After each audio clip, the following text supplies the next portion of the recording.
Do you wonder if you're the best version of yourself? This is the question we seek to answer in this podcast. We reveal information that helps you recover your health and become resilient. Modern life makes us fragile. Our diet, lifestyle, and environment set us up for failure. We do not accept this. We seek optimization. We strive to become dynamic.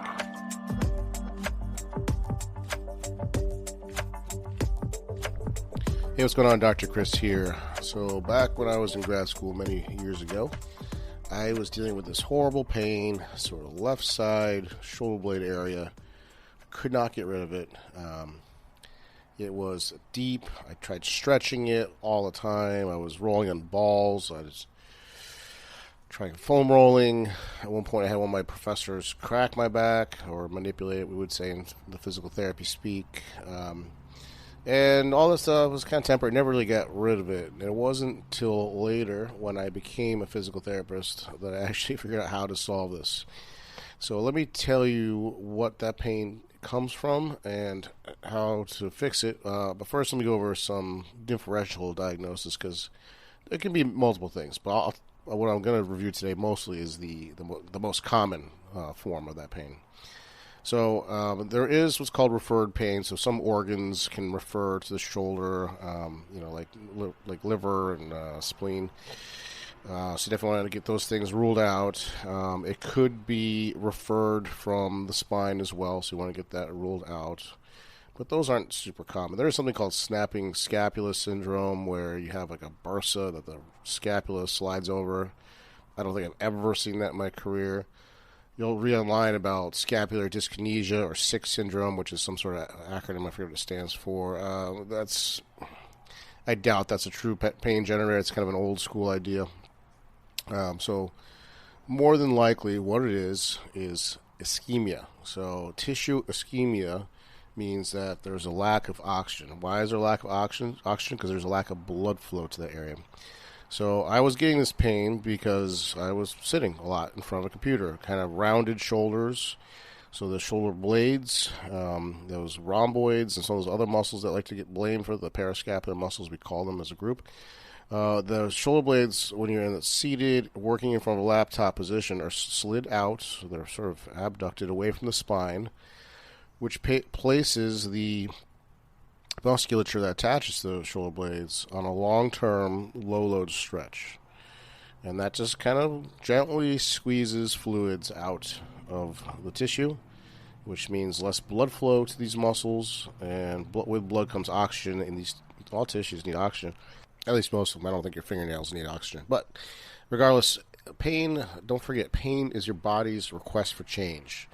It's asking you to do something different. It's trying to get your attention, just like an indicator on your dashboard in your car, saying, hey, there's an issue here and I don't like it. Can you do something to get out of this position? So that's the first thing, is you got to move.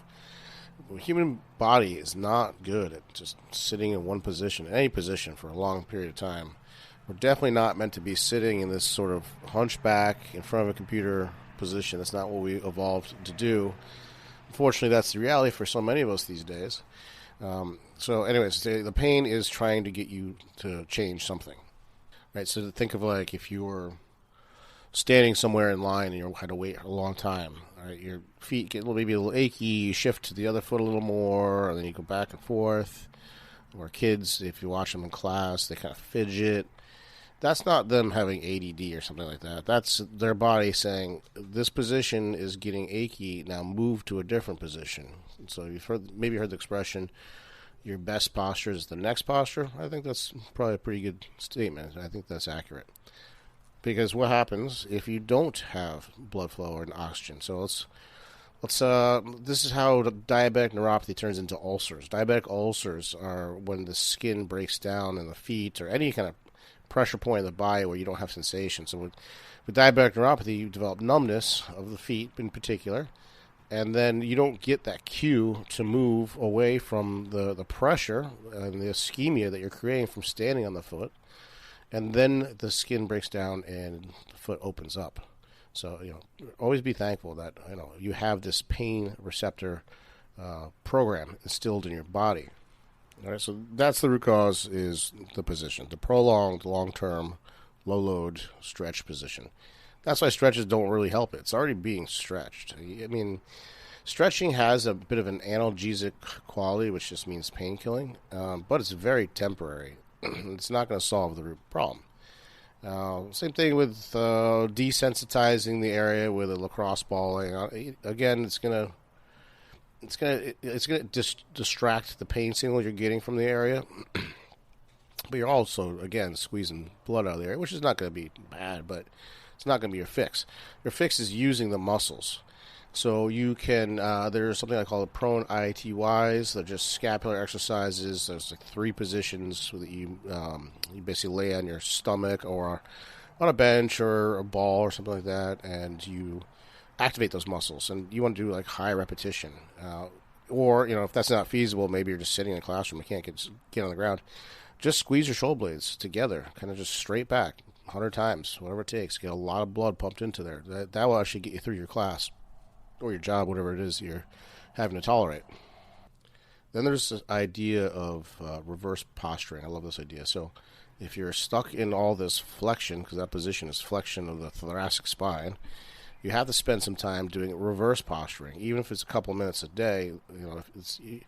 It's hard to outpace an 8-hour workday, but if you spend a couple minutes a day going into extension, like laying over a foam roller and extending your head backwards. Now, I mentioned earlier I tried foam rolling, but I wasn't doing it this way.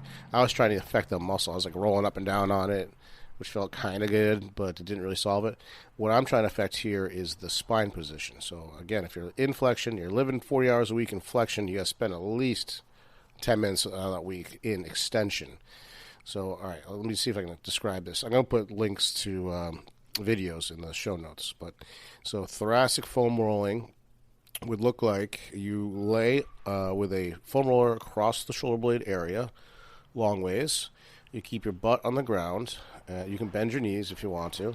And then you support your neck with your hands and then extend your head backwards towards the floor.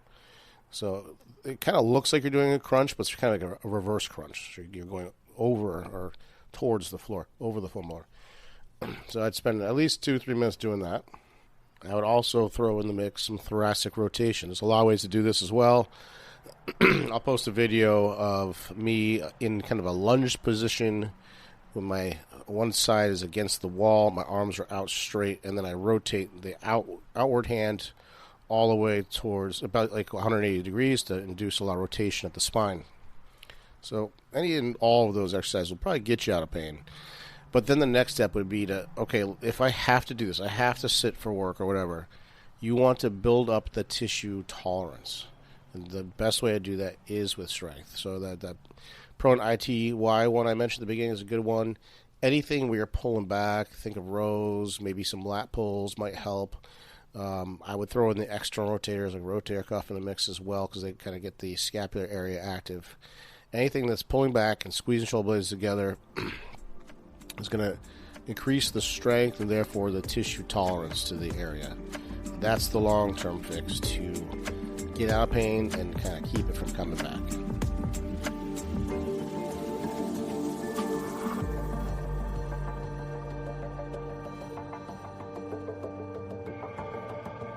A ship in harbor is safe, but that's not what ships are meant to do. What does this mean? It means exposing yourself to difficult situations so you become resilient. If you need help building resilience, check out our flagship program called Physiologic Flexibility. This is a 3-month do-it-yourself program that teaches you how to maximize your homeostatic regulators, such as your pH, blood glucose, O2 and CO2 tolerance, and temperature. We give you specific action items through the program with the goal of becoming anti-fragile. If you want to become the inspiration for your friends and family, this is the program for you.